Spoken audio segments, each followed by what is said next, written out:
Hey guys, this is Arsenal Giants PS3 and this is episode 10 of season 4 of our FIFA 12 Sunderland Manager Mode commentary. And first of all, I just want to give an enormous thank you to another YouTuber, Hey Georgie. A few of you may have realised that last episode I got a few less than positive comments concerning my stutter, and if I am going to be brutally honest, I don't really care that much about the comments. I don't take any notice of them, I don't take that much interest in them. I've sort of learnt to live with what happens, so these comments don't really interest me in any sort of aspect at all, but that doesn't stop the fact that so many people supported me. I just want to give a huge thank you to Hey Georgie for actually going to the effort of producing a whole video asking all of his subscribers to come over and support me. I didn't ask him to do that, he just felt that he had to do that, and I can only thank him hugely for it. And I also want to thank my own subscribers for also leaving a comment of support and replying to those comments. I didn't ask anyone to do that, but I can only be hugely grateful for what you all did. So anyway, thank you and all that jazz. But anyway, on to the actual video itself now. We have 3 matches for you this episode in the month of November. A match against Blackburn, Manchester City, and against Arsenal in the Champions League. Some pretty tough matches there. But in the Barclays Premier League, we are in 3rd place with 27 points, just 4 points behind Manchester City. So we are pretty good for top 4. However, the title challenge is a little bit early on to be thinking about that. And at the bottom is still West Ham. Really unfortunate on them. They've hardly picked up any points. And in the Champions League, we have 7 points, just 2 points behind Bayern Munich. I had no idea how we've managed to catch up with them. And we are 3 points ahead of Anderlecht. So we are in a great position to qualify for the next round of the Champions League. And this is something I haven't done in quite a long time, a squad report, so I just thought I would show you what players have actually made some progress. We have Thibaut Courtois, he's made a lot of progress, he's gone up to level 82. Nathaniel Klein's also made some progress as well, hasn't got up to level 80 yet though. Hovland's only just joined, and Anglo Ogbon has actually made a load of progress as well, he's up to level 84 now. Oxlade-Chamberlain's also made a teeny bit of progress, not really a lot. I'm not really surprised by that, he hasn't really started that often. Younes Belhanda and James Milner are quite old, so they haven't made any progress. Xherdan Shaqiri I'm quite surprised about. I was kind of hoping he'd make quite a lot of progress, but he hasn't made any progress at all, apart from just being a little bit quicker. Simon Mignolet's made a little bit of progress, as has Connor Wickham. I'm quite hopeful for Connor Wickham. I'm starting him a lot more often. And Nikolai Bolton's also making quite a lot of progress, however he doesn't really start ahead of Clichy, and a number of other players are also making progress like Ngog and Jack Colbert. They don't really start very often, but anyway, the goal of the episode for last episode was the Younes Belhanda goal against Munich, and thank you guys for leaving a comment telling me which one you think should be goal of the episode. That was a great finesse into the top hand corner, which got us a vital 3 points against Munich. But anyway, on to the first game against Blackburn now, and I'm starting with Oxlade-Chamberlain, Connor Wickham and Fernandinho up front, so we are resting a number of our top 11 players, but also I wanted to give an opportunity to Connor Wickham, an opportunity to Oxlade-Chamberlain to really prove that they were, top quality players who could get straight into my lineup if there was an injury or anything like that. So we got off to a not so great start. We earned a free kick against Sebastian Larsson. Sebastian Larsson then takes the free kick. It's really odd. On manager mode, throughout my entire time playing manager mode, I've never scored a free kick. Yet on Ultimate Team, I score free kicks almost all the time, so I don't really understand that. Courtois yet again coming to our rescue, manages to palm it out for a corner, and then somehow, please someone explain to me how that is a free kick. Oxlade-Chamberlain doesn't even touch him really, and it's a free kick, and then Graham Dorrans puts it into the bottom hand corner in the 37th minute. It's a pretty great goal if I am honest. Just smashes it in from the edge of the area from the rebound, but I just have no idea how that is a free kick. And then Oxlade-Chamberlain breaking into their area, takes a few bumps and stuff, and then just throws himself to the ground. He's getting hit all over the place, and how is that even a penalty? These referee decisions are absolutely atrocious. I mean, yeah, he got tumbled down a bit, he got hit a little bit, but is that really a penalty? I mean, I'm not blaming it. I'm quite thankful on the stroke of half-time to actually have an equaliser. And Blackburn were trying to play it safe. They were trying to just hold on to possession, but they lost out, and Connor Wickham grabs the ball from a pass, runs into their area. The Blackburn defender's falling to the ground, and he puts us 2-1 ahead just on the very, very stroke of half-time. And I did not expect this at all. I did not expect to be 2-1 up just on the edge of half-time. In fact, on half-time to be 2-1 up, that's just a brilliant comeback there. Although the penalty probably shouldn't have been a penalty that Connor Wickham actually scored. I didn't really mention the fact it was Connor Wickham, and it just felt that in the second half Blackburn couldn't really break through me. They didn't really have too many chances. Oxlade-Chamberlain just breaking down the flank again, puts in a great cross to Fernandinho, and his header goes just over. He's a really small player, so I'm surprised he actually managed to get the header, but I decided to make a substitution to bring off James Milner. I just wanted to give that sort of solid solidarity to the team. That solidarity, is that even a word? I think it is.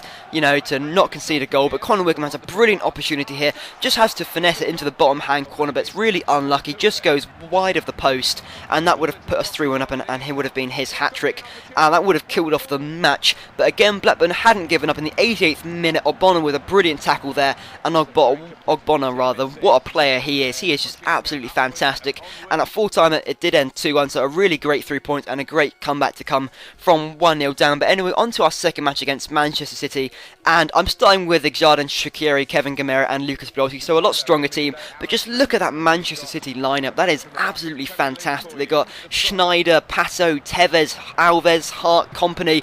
It's absolutely brilliant team. And then at left back they have Bridge. I don't understand. They have all this cash to spend, and yet they play Bridge at left back, who, suffice to say, isn't exactly a great left back. He's not even that good either. He's not even average. But anyway, Tevez had an absolutely brilliant effort. Hit the post, if you saw earlier, and it was all Manchester City really. I had barely any chances whatsoever. We have a great chance here though. Kevin Gamera over the top to Shaqiri, got all the time in the world, and should pass it across. I don't know what I was thinking. I thought, I'll just put this in the back of the net. It'll be a really great quality goal, but I didn't see Lucas Podolski on the flank, and I really should have passed him. But look at this from James Milner, just puts it into the back of the net on the stroke of half time to put us 1-0 up against his old club. And what a great strike that is.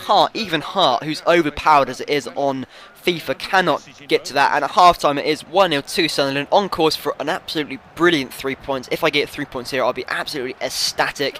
And a shot there from Kevin Gamera, really unlucky. He managed to turn the player brilliantly and then was really unfortunate, but a pretty good through ball to Pato, but Clichy manages to track back, and Courtois can easily gather that up. So some great defending there by Clichy, just managed to hold back Pato, who is a great quality player. I mean, just look at this Man City side. I said earlier, just they got a great quality team, but Ogbonna, Clichy, these brilliant players, managing to hold them back for such a long time. I mean, Ogbonna's just been a tank at the back, and Courtois, a really important player, comes up with a save there. A really important save as well, because that was heading into the bottom hand corner, but there's only so long you can hold them out for, and Nigel de Jong crosses it in for Tevez. A really sweaty goal there from Manchester City, but that's the kind of thing which happens when you just hold up for so long and eat up all this pressure, and you're absorbing all this pressure. There comes a point where they are going to be able to break through, and we did have an attack. Kevin Gamera had a shot there. Xherdan Shaqiri picks it up, tries to cross it to Williams, and he has a shot, but it is blocked by Bridge, I think, actually, which is a little bit ironic of what I said earlier. So I decided to bring on Oxlade-Chamberlain for Lucas Podolski, who hadn't really offered anything at all in this match. It was just so hard to actually break into Manchester City's area. James Milner had a shot there, really comfortable in the end for Hart. He can just collect that. And at full time it was 1-0, which is a pretty alright result really, to go to the Etihad Stadium and actually pick up a point. I was really hopeful of picking up 3 points, but in the end a point will satisfy me enough. But anyway, on to our third and last match of this episode against Anderlecht, and it is vitally important that we do not lose here. At least pick up a point, and if possible pick up 3 points, because that will basically put us through to the next round of the Champions League, and it is really important we do that. So Yunus Bilhane has a brilliant opportunity there, running through and goal. He's not exactly the quickest player, so I couldn't really take it on that much longer, and in the end it's a pretty comfortable save for the keeper. The shot wasn't all that great. It had a lot of power behind it, but nothing really that great. And Mobukani, I think that's how you pronounce it, Mobukani, has a header there. It goes over. Any sort of pronunciation this episode that I have of the other players is going to be pretty poor. I don't know that many of them, but we had a brilliant chance there with Kevin Gamera. Tried to sweat it across, and for some reason it wouldn't let me select the other player, which is really confusing. But Xherdan Shaqiri has a chance. It just hits it against the defender, tries to get it in, but we were just all over Anderlecht in this sort of stage. I mean, they actually had a pretty good start, but in the end it was just all me, all the chances I had, and a great pass there to James Milner to put us 1-0 up in on the stroke of the 30th minute. A really good pass there, and he just smashes it into the top of the corner. Goalkeeper couldn't do anything about it whatsoever, and Anderlecht just weren't really that great really. I don't know, usually in the Champions League it's really hard to play against Champions League opposition, but they just didn't seem to turn up really. And someone, please God, explain to me how these are free kicks. I'm getting all these free kicks, and look at that save there from Courtois. I know it doesn't really look that impressive, but it takes a massive deflection off the wall. Well, not exactly a massive deflection, it's quite a large deflection, and Courtois palms it over. I mean, it's a pretty good save. Maybe I'm overhyping it a little bit there. But on the stroke of half-time, I decided to bring on Oxlade-Chamberlain for Exarden Shaqiri. But Mobukani, oh my god, but Mobukani goes through on goal.